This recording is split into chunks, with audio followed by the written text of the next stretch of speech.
Friends, welcome to Delta news.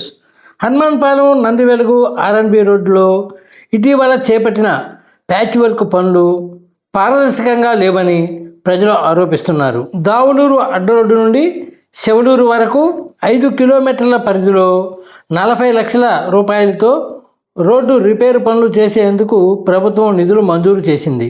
ఒక్కో kilometre పరిధిలో repair చేసేందుకు సుమారుగా 8 లక్షల రూపాయలు నిధులు మంజూరు చేసింది. అయితే అధికారుల నిర్లక్ష్యం కారణంగా రోడ్డు రిపేరు పనులు సక్రమంగా జరగలేదని ప్రజలు ఆరోపిస్తున్నారు.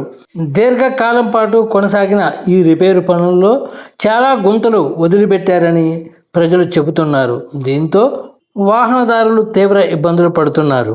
కొన్ని చోట్ల అయితే గుంతలలో వెట్ మిక్స్ వేసి తారు కూడా వేయకుండా వదిలేశారని వాహనదారులు చెబుతున్నారు. దీనిపై ఉన్నత స్థాయి అధికారులు స్పందించి తగిన చర్యలు తీసుకోవాలని కోరుతున్నారు. ఫ్రెండ్స్, లేటెస్ట్ న్యూస్ అప్డేట్స్ కోసం ఇప్పటివరకు మీరు మా ఛానల్ని సబ్స్క్రైబ్ చేసి ఉండకపోతే వెంటనే సబ్స్క్రైబ్ చేసుకోండి. అలాగే వీడియో నచ్చితే లైక్ చేయండి.